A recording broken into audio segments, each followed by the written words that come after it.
வாழ்க வையகம், வாழ்க வையகம், வாழ்க வளமுடன். குருவே துணை. அனைவருக்கும் இனிய காலை வணக்கம். ஆசான் அருட்தந்தை வேதாத்ரி மகரிஷி அவர்களது ஞான களஞ்சிய கவிதைகள் பார்த்து கொண்டிருக்கிறோம். இன்று கவியன் 71. ஆன்மீகத்தை புறக்கணித்த பொது உடைமை என்பது தலைப்பு.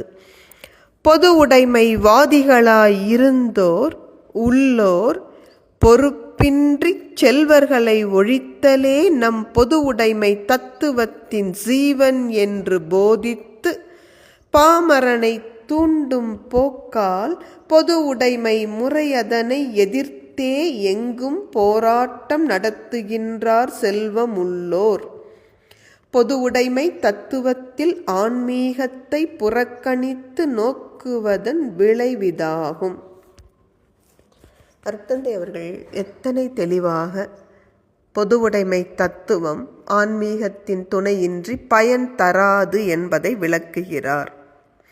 இது நாள் வரை கம்யூனிஸ்ட் என்று சொல்லப்படுகிறவர்கள், பொது உடைமைவாதிகள் சொல்கிறோம் இல்லைங்களா, இதுவரை இருந்தவர்களும் சரி இப்பொழுது உள்ளவர்களும் என்ன சொல்கிறார்கள்? நம் பொது உடைமை தத்துவத்தின், நம்முடைய சித்தாந்தத்தின் ஜீவன் என்று அவர்கள் சொல்வது செல்வந்தர்களை ஒழிப்பதுதான்.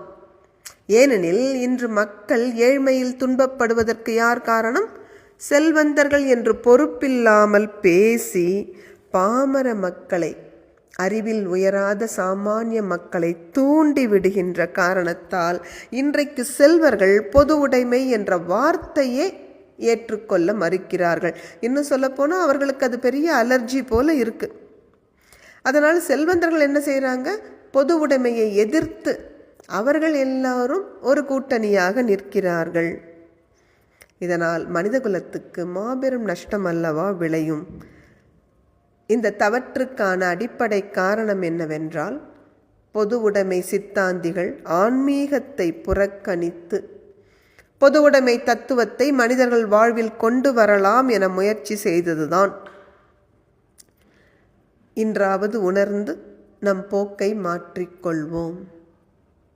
மனிதர்கள் அனைவரும் சமமானவர்கள், ஏற்றத்தாழ்வில்லாதவர்கள். இந்த சித்தாந்தத்தை நாம் அன்பு முறையில் கொண்டு வர வேண்டுமானால் ஆன்மீக மலர்ச்சி அவசியம்.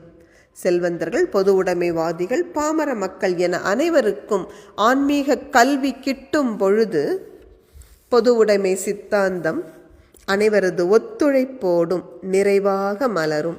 அந்த பெரும் நன்னாளை வாழ்த்தி வரவேற்போம். நன்றி. வாழ்க வளமுடன்.